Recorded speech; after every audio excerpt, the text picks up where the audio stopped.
The global population will grow from 7 to 9 billion people in 40 years, representing the most significant challenge of our time. Adding further complexity are scarce natural resources, water shortages, changing diets, urbanization, climate change, politics, and financial markets. To sustainably feed the world by 2050 and conserve the natural resource base, we must increase agricultural productivity. At the World Food Prize Symposium, the Global Harvest Initiative released its third annual Global Agricultural Productivity Report.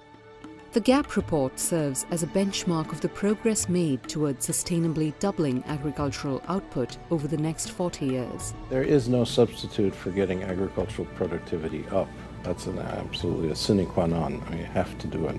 I think that that's what the Global Agricultural Productivity Report does every year, is it draws in new audiences and helps them fully understand the value of increasing productivity. The GAP report measures productivity growth in terms of total factor productivity, or TFP. What total factor productivity tries to do is looks at all of the resources being used in agricultural production and says, can we use those resources more efficiently? That allows us to get more output from that whole bundle of inputs. The GAP report features the signature GAP Index, an annual measurement comparing the rate of total factor productivity growth against the growth rate needed to feed the world in 2050. An average growth rate of 1.75 is required to meet global needs. This year's report indicates that global TFP is rising at an average annual rate of 1.84%. Even while the global rate is above the necessary target, some regional rates are tracking poorly and warrant increased attention. Of greatest concern to me is the continued stagnant productivity picture for sub-Saharan Africa. In sub-Saharan Africa, at the current rate of productivity growth, only 13% of the region's food demand can be met.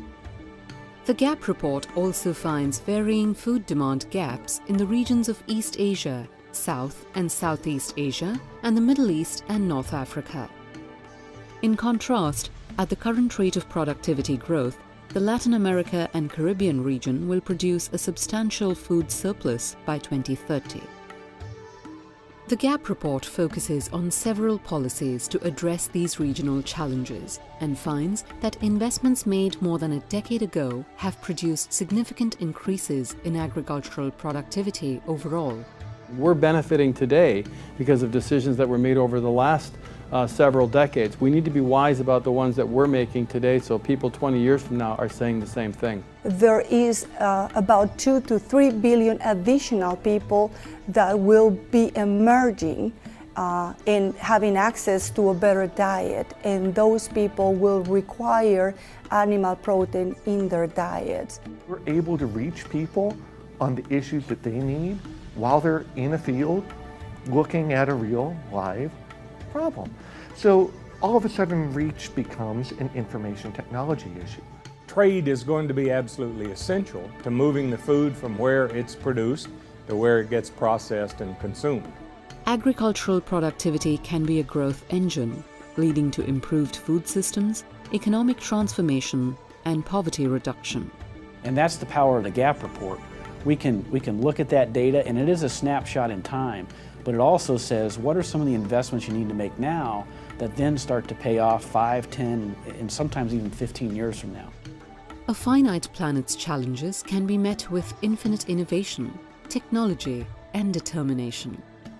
The Global Harvest Initiative believes the right policies can improve global food and nutrition security by accelerating agricultural productivity gains while conserving natural resources. Learn more at globalharvestinitiative.org.